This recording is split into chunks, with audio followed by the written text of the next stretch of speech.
Good morning everyone. I just thought I'd show you a quick tutorial in Cricut Design Space of how to weld the elements of the layer the elements of the files together to help you get a neater finish on your items and also keep it as one cut. So I'm just going to click on upload.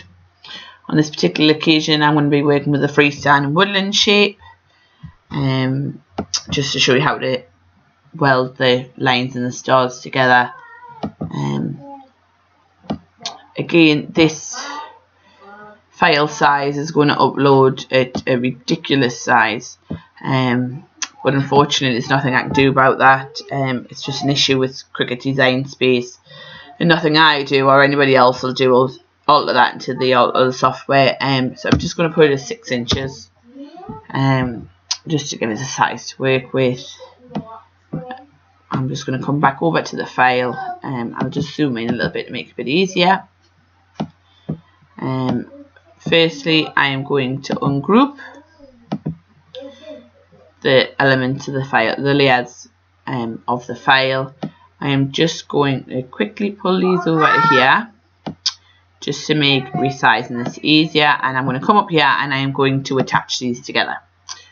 So attaching will make this kind of, well, I can come back and detach it. Attach it just keeps it all together in one section, or you can group it for the time being, just depending. Either function will work for now, and just make things a bit easier. So I'm just going to make this a little bit lighter of a colour just so that you can see what I'm working with. I took one do blue because obviously we've got greys in this file. I'm going to come up here and I'm going to group this file together. This will keep it together to make resizing this easier. I'm just going to drag it together to fit the size that I need it, or you could alternatively just alter your sizes up here to fit. So I'm going to come back, I'm going to ungroup the layers of the files together just because I have roughly the size that I want them. I'm just going to move these two layers out of the way, the one with the fox and the one with the rabbit on. I'm going to move this shape that I'm using underneath as my base layer when it decides to play games out the way, and I'm just going to reposition these stars to where I want them. I know this can be a bit tricky, so zooming in might just help you layer these up a bit more accurately. And then once you are happy with the position of them, I'm going to click this and I'm going to click the outer shape, the frame. I normally do this in gold, but you could do it in silver or any other colour, and I'm going to hit weld. This will make it permanent. The only way to go back and undo weld is to click undo. Welding it makes it a permanent feature, so it's handy at this stage to kind of save your file as a basic file, just maybe woodlands freestanding, and then later on you can edit it with the names if you were selling it, or even just make it for family, and just keep coming back and all at the same basic shape, the basic file, rather than keep doing this over and over again. It makes life a bit easier.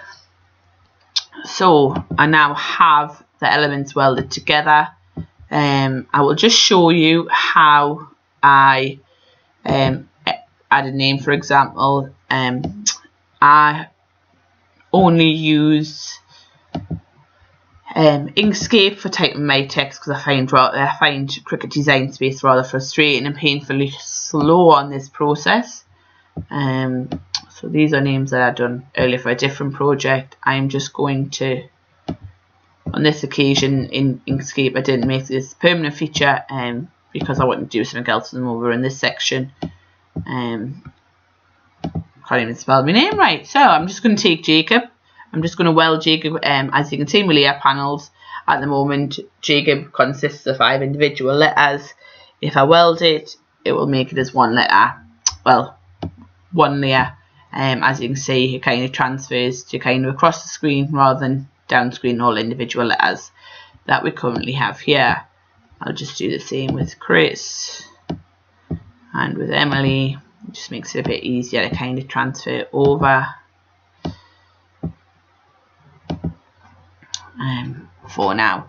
So all I'm going to do is I would just reposition here. As you can see on this particular occasion, I mean, I could mess around and move the names as I wanted.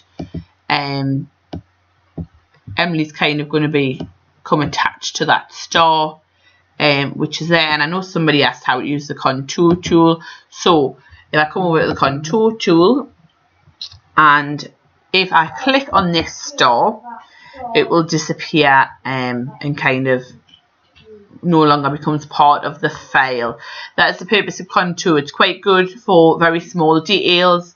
In some files, it's good to get rid of smaller sections of the file that may struggle to cut, given the size and the nature of the file you want to cut. There might be elements of the file that you're not keen on and want to remove. So just come over, contour, and just remove the sections that you want. As you can see, I can now come back and that's part of the file's gone. So again, I would just hit weld, two sections together, and weld it, and it would become one. And I would just do that as many times as was needed on that particular file. So I hope that helps. If you have any questions or queries, again, just add them in the comments below, and I will happily talk you through them or add another video.